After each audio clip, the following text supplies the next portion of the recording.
What we'd like to see is that competition that we have at the data center extended out to the street address so that you just don't have one, two, or maybe even three internet service providers you can pick from. You have 40 internet service providers you can pick from. Hello, this is the Community Broadband Bits podcast from the Institute for Local Self-Reliance. I'm Lisa Gonzalez. Tim Pozar joins us for episode 172.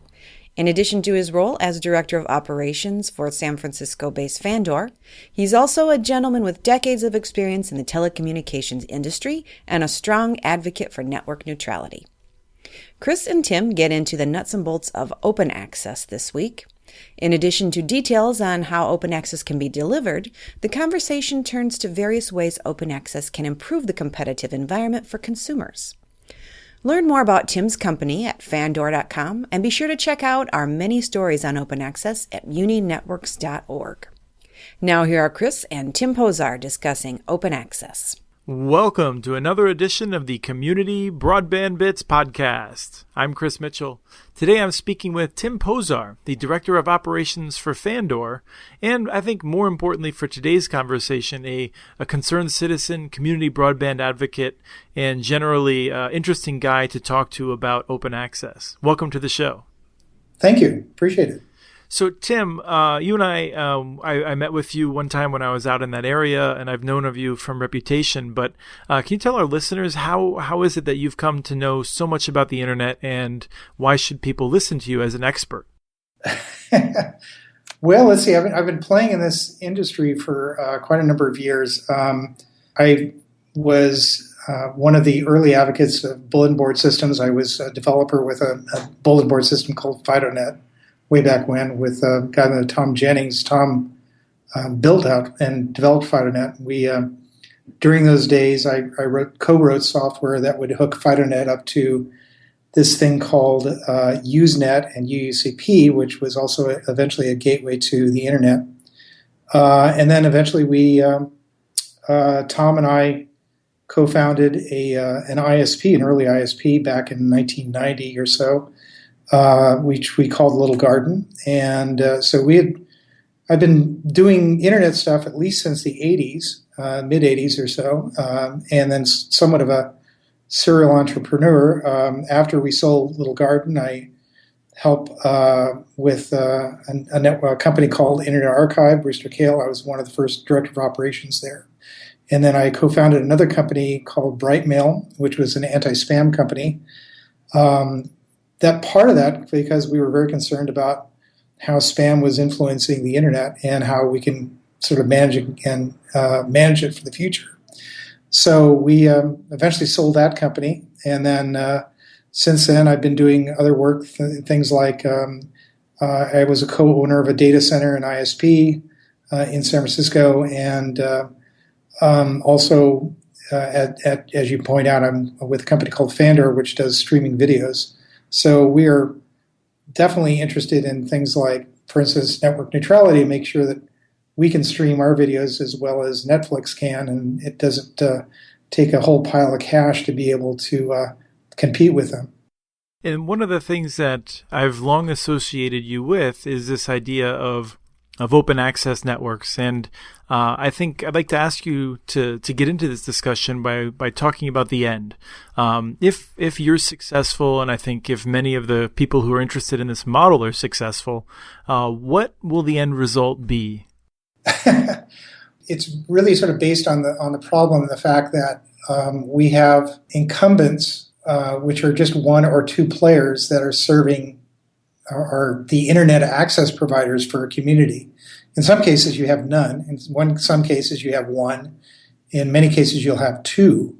And what that does is that means that there's an artificial cartel or monopoly in delivering internet access to street addresses. And I'd like to see more competition there because that will help reduce the cost. We can see this time and time again, looking at communities that have started their own broadband and how the incumbents reacted to that, as well as hopefully this addresses, again, things like network neutrality, because if one player is behaving badly, you have a choice to going to another player. Yes. However, I think your solution, you would not be as enthusiastic with Google Fiber, for instance, which in some ways accomplishes some of those goals of giving people another choice, but doesn't really unlock what I think we might hope would be a true market of opportunities for entrepreneurs and others to provide ISP services, right? Let me sort of roll back. I mentioned that I was a co-founder of an ISP back in 1990, and the sort of the model that I sort of give people so that they can sort of understand where we're trying to go on this is back then we were paying our upstream provider around $5,000 to $6,000 for 1.5 meg worth of bandwidth to the internet. Of course, we weren't trying to push a lot of multimedia at that point. It was mainly very small email and things like that. So we could actually run an ISP off a T1's worth of bandwidth. But the cost in getting that bandwidth from the provider to us was around $500. So about 90% of the cost of connecting the internet was getting the broadband access. Now, data centers, things have gone on. 20 years have elapsed or so. And we have competition at the data center, bringing that price down from $5,000 to $6,000 per meg down to 50 cents. So it's gone down about 10,000 times because at a data center, you have 30, 40 different ISPs out there all trying to compete to sell you bandwidth. We don't have the competition at the last mile. What we'd like to see is that competition that we have at the data center extended out to the street address so that you just don't have 1, 2, or maybe even 3 internet service providers you can pick from. You have 40 internet service providers you can pick from. Just having Google or some other ISP building out fiber and going to the street address just means that instead of 2 people or 2 companies competing, you have 3. So you don't have a real true competition, again, that you have at a data center. And I would actually add that I would be afraid that over a certain period of time, 5, 10 years, you'd actually probably go back to 2 or maybe even 1 because we see this consolidation. And I wouldn't just take it for granted that we would still have those 3 for a long period of time. Yes, there is an aggregation of ISPs. We saw this early on in like the 2000s or so, or actually the late 1990s. A company called Vario went up and tried to buy every little mom and pop ISP out there. But you still see some ISPs out there, and they're still trying to compete. They've gotten smart enough to become CLECs. So I think we still have some diversity. For instance, at a data center at this point, if I go to a data center like 200 Paul in San Francisco, I can still go to 20 or 30 different companies and get bandwidth at that location.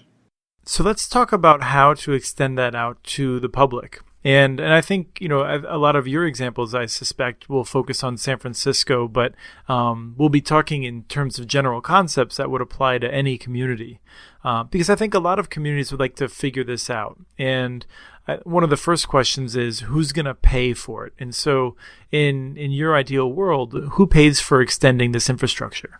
One of the reasons that you're not going to see a third or fourth typically ISP or company that's going to come out there and try to compete with the telephone company and the cable company means that there's going to be quite a bit of infrastructure that has to be deployed to layer on top of the existing 2.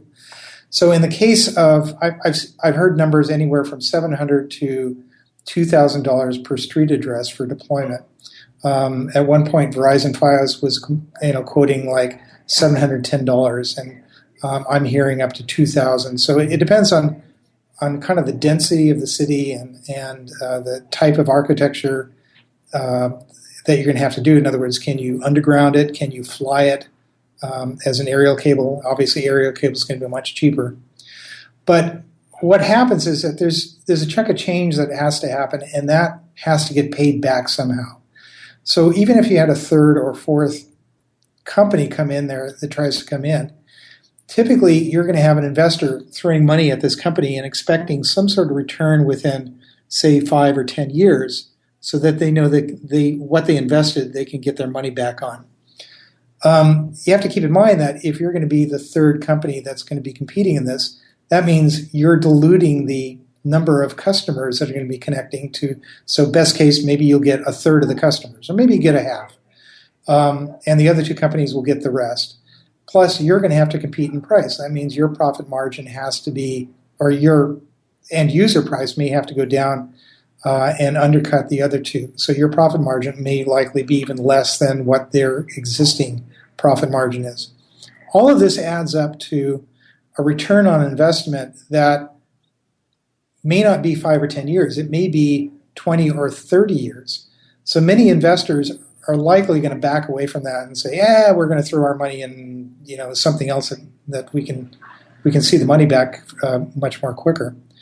So who are the other companies or organizations that have deeper pockets? And typically that usually falls onto government. And government usually has deep enough pockets, and they usually have enough insight to be able to do a 20 or 30 or even 100-year project and understand how they're going to get their money back on that. So many governments usually run businesses like sewer and water, and maybe sometimes even run their own electricity and resell that.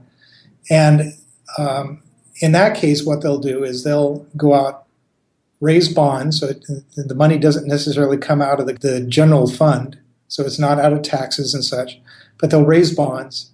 They'll go out and deploy the infrastructure and charge appropriately for it. So what I'm hoping to see in organizations or towns like the City of San Francisco, and this is something that we've been trying to work with them on, is for them to create a fiber network. In other words, raise enough funds to possibly even cherry pick to some degree to experiment to see how this works for them, and create a fiber network that goes back to a data center.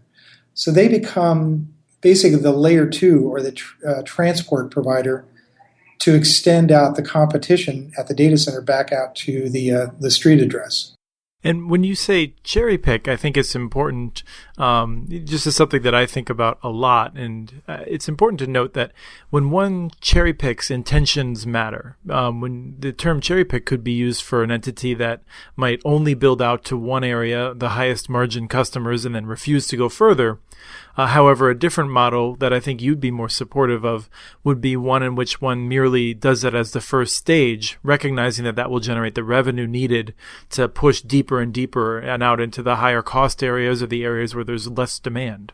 Exactly. I mean, what I'd like to see this done is as sustainable as possible. Many times government will go out and create an infrastructure on good intentions, but find that the infrastructure is just not sustainable, and that they have to prop it up with additional funds from the general fund or taxes or some other way to be able to subsidize effectively this infrastructure. I'd like to see this infrastructure as a whole run as at least a break-even, if not a somewhat profitable organization. Now, we do this, again, we see this in cities where they usually have a business unit such as the water. In the case of the City of San Francisco, the airport is run as an independent business unit. The Port of San Francisco is run as an independent business unit. So, admittedly, this is kind of new territory, a new field for governments. They know how to run things like water pipes and sewers and things like that, but extending this to putting glass in the ground and lighting them up, that's kind of a new thing. I mean, they do this kind of on a small scale for looking at their government buildings, but trying to do this to every single street address is a little new. And we actually have the numbers on it in terms of the number of cities that have done it. I just updated it, and we're tracking 90 communities across a somewhat smaller number of networks, probably on the order of 60, 65 networks that are doing municipal fiber to the home, and 180 that I believe are doing fiber to a few areas, not unlike San Francisco might be doing, where there's some limited availability for the private sector to lease it. And then I estimate in the high hundreds to low thousands communities that are doing fiber to anchor institutions. So, it's something that has been growing rapidly, but it's still, I think, foreign for a lot of elected officials even to think along this line. Well, right, and I should say, those numbers are impressive. By the way, those are much better than I remember about a year ago. The Most of this is rather foreign.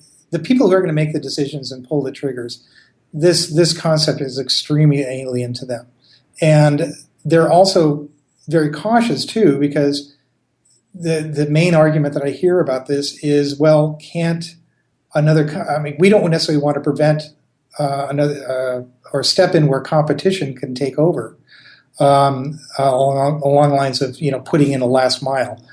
But they don't get the fact that competition hasn't happened. It hasn't happened for 20, 30 years, and partially because the only reason that we have the current incumbents in there is because we had this sort of artificial monopoly and a guaranteed profit margin for the telephone company and for the cable company through franchises, and the fact that the telephone company was basically a government-sanctioned monopoly. Right. I think a lot of people don't appreciate that there's very few examples one can point to of a large-scale telecommunication network being built without some form of monopoly. The Google fiber network might be among the closest in terms of going into large cities in such high scale, but even Verizon's Fios was basically built on the back of Ma Bell. Right. I mean, it was certainly subsidized and such. And then they finally said, well, I don't think we can make that enough money on it, and stopped it. We're at a point now where we accept and we'd like to see local governments taking a more active role building the fiber out. One of the questions that I have is something that I've seen a number of people that have thought about this deeply have raised, which is if you have fiber to every home and it connects back to a data center, you may not be in that great of a position because almost every provider in that data center does not want to deal with individual users. They'd prefer to aggregate it. They don't want to deal with people that are dropping and adding and changing their arrangements and moving and stuff like that. How does it work practically in terms of making this work in the data center with all these potential residential customers coming in?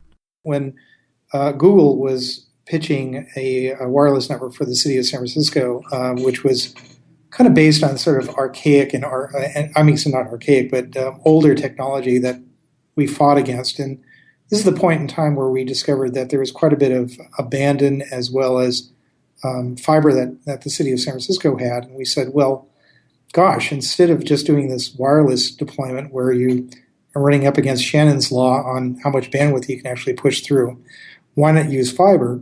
And so our original model was pretty much based on the OSI layers and the fact that we were thinking about an active Ethernet deployment to individual houses. In that case, it was basically all software switch. It would be a giant, SDN in effect. And that's software-defined networking. Right. Sorry. Thank you. In that case, you would basically have an Ethernet drop at your house, and we would, or the city or whoever, would basically assign a VLAN or an MPLS point-to-point circuit or whatever else that could be done to create a virtual circuit between the street address and the ISP at the data center. So in that case, the ISP, and some ISPs are very happy to work with individual customers, and they're designed to work with individual customers as opposed to wholesale. So they may have much better customer support. They maybe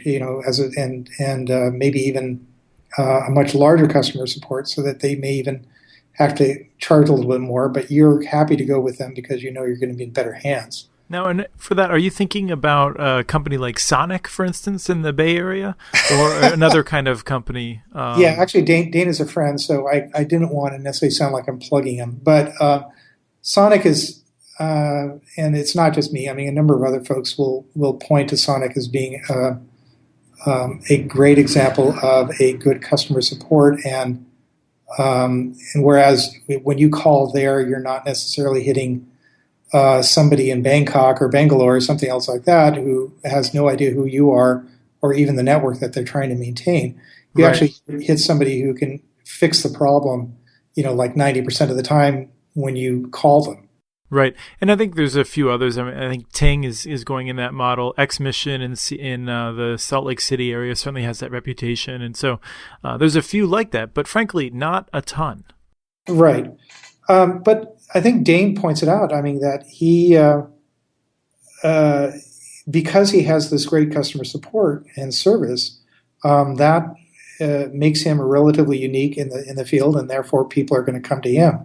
And if we can have enough competition out there, maybe somebody else will say, hey, I like Dane's model. I'm going to do the same thing. So you don't see, you don't think there's a technical challenge. There might be a little bit of a challenge in terms of seeing more businesses that are going to recognize what a winning formula Dane Jasper has. But there's no real technical difficulty in terms of taking a whole bunch of residential fibers and plugging them into different ports in the data center to be able to pick and choose among different companies. So the original model was possibly a little naive. I think it still could work. Dane points out that the way that he is set up to manage, and I had a couple of conversations with him about this, the way that he's set up to manage end users at this point is he really would like to be able to have control all the way to the prem. And his model he'd like to see is where he's going to be putting like an Adtran 5000 or something else like that that's going to actually do PON. I think you're heading into dangerous territory with the jargon with some of our listeners, but basically you're talking about gear that would allow him to use the line basically, and there's different ways of doing that, and he has his preference for the gear, and he wouldn't want to be operating on network using gear that was unfamiliar or inferior to what he was used to, or out of his control. Mm-hmm. So, I mean, his model would be that he may release bandwidth to a neighborhood. He would put his own gear in, and then light the glass that goes into the prem for within the neighborhood. Right. So for instance, it would not be you wouldn't have a fiber from my house, that a single fiber that runs all the way back to the central. You'd run to a neighborhood aggregation point, and that's where Dane would have his equipment. Right. So the concern at that point is that, well, if you only have one piece of glass going in, and that just hooks up to Dane, well, how do you have the competition again? And so Dane and I talked about this for quite a while, and we said, well, what happens if we put 3 pieces of glass into a prem? So as you know, you only need one strand to light up PON. And PON is just passive optical network. It just basically allows you to take a strand and split it among multiple parties. Right. Well, right, multiple end users or customers, right. So if, say for instance, we had 2 extra strands, and those go back to the neighborhood aggregation point. So I could see having a scenario where you have Dane having equipment at that aggregation point, maybe another ISP, we'll just call it B, having the same thing. So if a customer says they really want to be able to switch off of Dane onto ISP B, they would contact ISP B and then basically move the equipment from or get other CPE equipment, customer prem equipment, and plug it into this second strand that's coming into the prem. And that works because the cost of the fiber itself, doing three fibers to every home rather than one, is basically the exact same cost. As your customers and the listeners know, the 99% of the cost is basically digging it up and penetrating into the building and pulling it and doing all that other stuff. The fiber is relatively insignificant cost. So there's one other scenario to that. So if you don't want to be spending a bunch of money to light up a neighborhood aggregation point, I was thinking that you could have something similar to kind of like a hybrid of what we talked about with which was our original idea, which was an active Ethernet. So what would happen if, say, for instance, that third strand was lit by, say, a company that all they do is light up the last mile or last 100 feet or whatever it takes to get from the aggregation point to the prem. And what they do is they do the cross connect back at the data center. So that one piece of glass that goes into the prem gets somehow attached to, an MPLS circuit or a VLAN or whatever that goes back to where the bandwidth is being picked up at the data center. So a small ISP that doesn't want to go out and spend a chunk of change for neighborhood aggregation gear could use that other scenario as kind of another transport mechanism. Oh, okay. So you have multiple options basically throughout the network. Right. So you could either be like Dane, where he's going to put his own gear at the neighborhood aggregation point, or you can be leasing that neighborhood aggregation point bandwidth and gear from somebody else who is in the service of reselling that to multiple ISPs. And would you see this as something in terms of how the homeowner might pay for it? Would they be maybe making one infrastructure payment to the city and another payment to an ISP, or would it all go to the ISP and the ISP would remit back to the city? Do you have any thoughts on different arrangements for paying for it? Well, I see this infrastructure is hopefully wholly owned by the city of San Francisco or whatever municipality this goes into. And so at that point, I'd rather probably not mix the money up with selling it, paying back another ISP or having that ISP try to subsidize the cost, because I'd be concerned about conditions placed on the fiber and the equipment. So typically, a lot of communities are in the effort of trying to underground facilities. So I think this is probably a great time to build out that infrastructure. City of San Francisco at this point has a major effort to underground aerial facilities like in the Sunset and various other locations around San Francisco. And also they have 100-year-old sewer and water infrastructure that they know that they have to replace very quickly. So in the case of San Francisco, this is a grand time to exploit that. That may not necessarily be the case for a facility or a neighborhood that was built out, say, in the 50s or in the 60s. In that case, you may already have undergrounded utilities, and putting this kind of thing in, you'd have to probably do another dig. And that's going to be a little bit more costly, and you're not going to be able to aggregate that with other projects. One of the things that I often think about is that communities, I think, are looking at solutions or trying to figure out how to do this in the next 3 to 4 years. And I think that's nice in the sense that it is a high priority, and I'd love to have it at my house today, not in 3 or 5 years, or certainly not 10 years.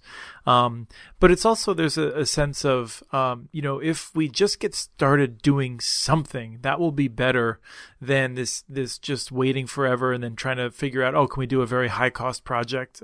Probably not. So I've been encouraging cities to take incremental approaches, saying, our goal will be to connect everyone. However, we're going to start with phase 1, and phase 1 is going to connect X, Y, and Z. And phase 2 will, go further. And I'm curious what you think about that kind of approach, whether that's just basically setting us up for a potential failure if in 3 years they decide they're done with it and they're not going to build anymore. Well, I think actually makes much more sense. You can do, there's a couple different scenarios. Either you sort of like make a commitment to light up every single street address, and that's going to be a large amount of money. In the case, again, for City of San Francisco, you're talking about a quarter billion, if not $500 million to do that kind of deployment. That's going to be hard to finance. It's going to be hard to execute. Plus, by the time you're done with it, you'll probably said, I really wish we did this way when we started doing our deployment. So I really like the idea of saying, and I used the word cherry pick earlier, and maybe what I should say is low-hanging fruit. In order to be able to get the expertise under the belt of the Department of Technology or whatever organization that's going to be doing that within the city, plus it will develop or make room or give a runway to getting whatever regulatory and organization issues out of the way. We talked about the fact that politicians are really nervous about putting political cred online. And if you say you need about $500 million to do this project, they're going to get scared off. So if you could come up with it and say, listen, you know what, for a couple mil, we could probably put fiber within these several blocks, and we can see if this works. And if it does, then we can go back, and likely a politician or the mayor or whoever else is likely going to be able to get behind it better. I like that, and I've been advocating that, so I'm glad to hear that. Thank you so much for coming on the show and sharing your thoughts. You've been thinking about this for a long time in terms of how to solve our competition problem and build the infrastructure of the future. Thank you, Christopher. That was Tim Pozar, Director of Operations for Fandor.com, talking with Chris about open access. Send us your ideas for the show. Email us at podcast@muninetworks.org. You can follow us on Twitter. Our handle is @CommunityNets. If you use Facebook, you can find us by searching for Community Broadband Networks. Once again, we want to thank BKFM B-Side for their song Raise Your Hands, licensed through Creative Commons, and thank you for listening.